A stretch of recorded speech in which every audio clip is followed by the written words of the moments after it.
Eno video ngena jukola ngo omuntu asolo musolo mu ggwanga kozi wenjukola nga omwagizi wa NUP andabe yayinza ogamba ndi biased. Musawa biri mu nnyezi ise Uganda Police n'amagye bya creating the barracks ku headquarters za NUP nga bigamba nti waliwo illegal operations ezigenda maaso mu kifo ekyo. Ffe nga Bannayuganda basasula omusolo muli kwonona resources zaffe. Fena tukimanyi nti muleke mugenda sanga yeeyo. Musaa zino wenjogera kyenkakasa waliwo ekifo mu ggwanga nga waliwo crime egenda maaso. Nga waliwo Munnayuganda mu kaseera kano ali kukubira poliisi ejje muyambe. Ne bamugamba sasula ez'amafuta. Ne bamugamba lisobola kutuukako. Obagezaako okutuuka oba bagenda tuukawo nga kiri late. Ng'omusango gumaze okugenda maaso. Ne tulaba nti bali mu kwalocatinga resources ffe ababi b'omusolo ze tusasulira okugenda mu kifo ng'ensi yonna ekimanyi tewali crime egenda maaso. Ne mu stagingawo ne mukola barracks okumala essaawa 24. Naye nga mukimanyi temulina kye mugenda sangayo. Eno story mbadde ngifollowinga kuva ggulu. Webukeredde olunaku olwaleero His Excellency yakoze post ku social media ze n'agamba nti bannamawulire babaganye okutuuka ku headquarters. Waliyo ebigenda maaso mu kifo ekyo bakweka ki. Kwegamba His Excellency ali mu kwewuunya ne Bannayuganda bangi nnyo.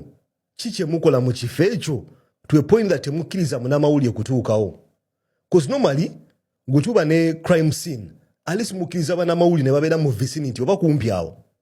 Ne batulaga activity egenda maaso naye tulaba embeera egenda maaso nga ne munnamawulire according to the information gye tufuna takkirizibwa kutuukawo. Kwegamba n'okulaba ne kamera kifuuka ekizibu.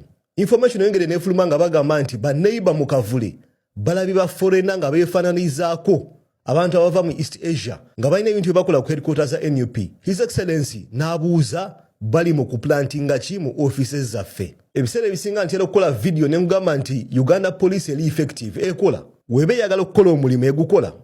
Naye obuzibu nti bali selective. Tulaba mu kaseera kano nga basazeewo okuteeka amaanyi mu kifo ekikyamu. Ate nga tukimanyi nti Bannayuganda bangi nnyo baluzinga trust mu poliisi yaffe. Akaseera ke mugenda okumala nga muli mu kifo ekyo nga temukkiriza muntu yenna kukyaksesinga mugenda ku increasinga doubts zino. Buli lw'ogamba nti nkola ekintu nga neekwese sikiriza kamera sikiriza munnamawulire oba owa omuntu reason okudoutinga. Already Munnayuganda takwesiga nga gwe Uganda Police.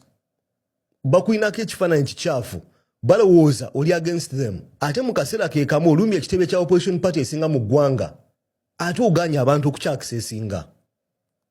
Singa ogamba kale ekyokola kiri in good faith wandigambye nti kale bannamawulire mujje mu staging wano tube nga tubawa periodic reports oba ekigenda mu maaso nga tuba updatinga. Naye tewali. Ebintu muli bikola mu nzikiza. Ebintu muli bikola nga teri amanyi. Obunaavaawo nga mutugamba twasanze mundu. Kyendowooza kye baagala okukola. I'm sorry. You prove me wrong. Mujja kumprovinga wrong. Obunaavaawo bayinza okugamba basanze mundu mu kitebe kya NUP. Teweewuunya nga kyappeninze. Naye ate wekina happeninga nga ebintu obikola nga weekwese Munnayuganda n'akukkiriza. Kale katwashuminge ffe second nti waliwo illegal activity egenda maaso mu kifo ekyo. Naye ate gwe mu kunyonyerezaakwo obikoze nga gwe wekka ali mu kifo ekyo. Omunnayuganda java yakugambe buli kyosanze mu kifo ekyo okiplantinze. Ate ffenna tukimanyi ngenda kikujugiza kino gwandaba tewali illegal activity egenda mu maaso mu kifo ekyo. Embeera ffenna tumanyi kwe yava. Embeera yava ku parade eyagenda mu maaso. Kankujjukize.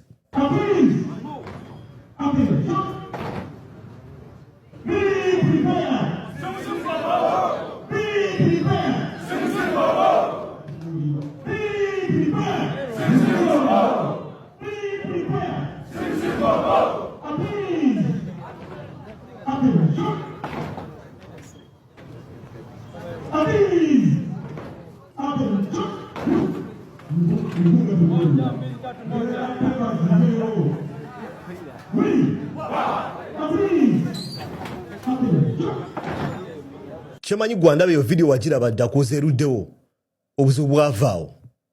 Buli issue egenda mu maaso mu kaseera kano yava ku ekyo ekintu. Naye nga balooya bwe baavaayo ne beestablishinga nti ebintu bino tebiri iligo badde bamenyaamenya amateeka ne batulaga nti tewali kikyamu kiri mu kukola parade. Tewali kikyamu kiri mu kukola drill wadde nga government yeegamba nti bino ebintu byefaananyiriza eby'amagye nasomera mu UPE twalinanga subject nga bagita PE physical education nga buli kumacha batukozesa ebintu ebyo nga biri compulsory mu ssomero nga batugamba obimisi nga tujja kukuba kibooko. Nzijukira bulungi nnyo nali mwana muto nga buli kumacha mu physical education tukeera ne tukola drill zino ne batugamba tease attention ne tufuna assembly no za mirundi ebiri buli week nga tusimba ziline ziri straight kwegamba yabeeranga method ey'okutuorganize nga tugenda kukola activity nga batugamba musimbe ziline assembly HM najja n'ayogera baloya baavuddeyo ne beestablish nga tewali musango guli wano. So ovano tugamba nti because of this ofudde headquarter ya political party number registered mu ggwanga barracks. Sokola video eno.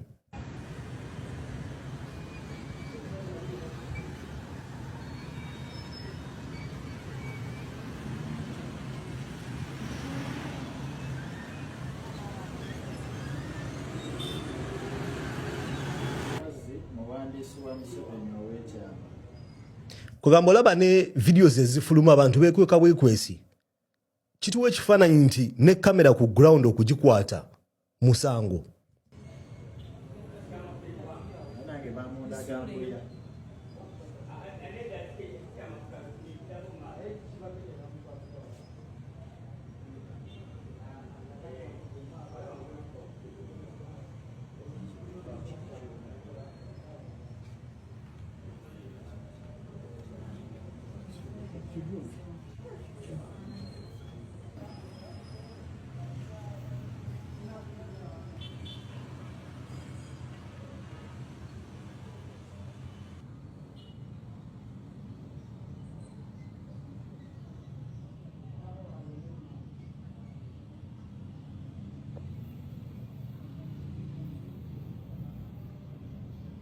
Kwegamba creating tension olemeseza business mukafaako gena maaso. Muli muna Uganda zasula rent omwezi guweddeko.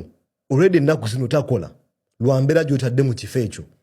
Ng'onyoonya ebintu ebitaliiyo. Ate oveeyo tugambe nti olina bye wasanga. Kyanaku nnyo ntuyita mu kaseera kano mu ggwanga. Nkimanyi video bwezi ziri sensitive nnyo. Ebintu nga bino okubyogerako bitiisa. Naye ngeno reality. If an event happens in the country tujja gyogerako. Ekino kigenda maaso mu ggwanga tujja kikuba mu ttooki. Tulaba injustice eri mu kwanfoldinga wano. Ffe bannayuganda basasula omusolo ssente zaffe ostadde owantu owakyamu. Genda onyonye ababbi gye bali. Genda onyonye ba criminals gye bali. Genda onyonye abali b'enguzi bangi. Toteeka resources mu kifo kikyamu. Nja kusaba ompendooza mu comment section ku bintu bye njogeddeko. Olowooza embeera eno katandika butandisi. Eno unveiling ekigenda okujja mu 2025 2026 mu Kalulu. Ku stations mpitirivu. Essaawa 24 eziyise zibadde crazy nnyo. Olowooza eno ntandikwa butandikwa oba. Teeka endowooza mu comment section wansi awo. Njabala mukaddako. Peace.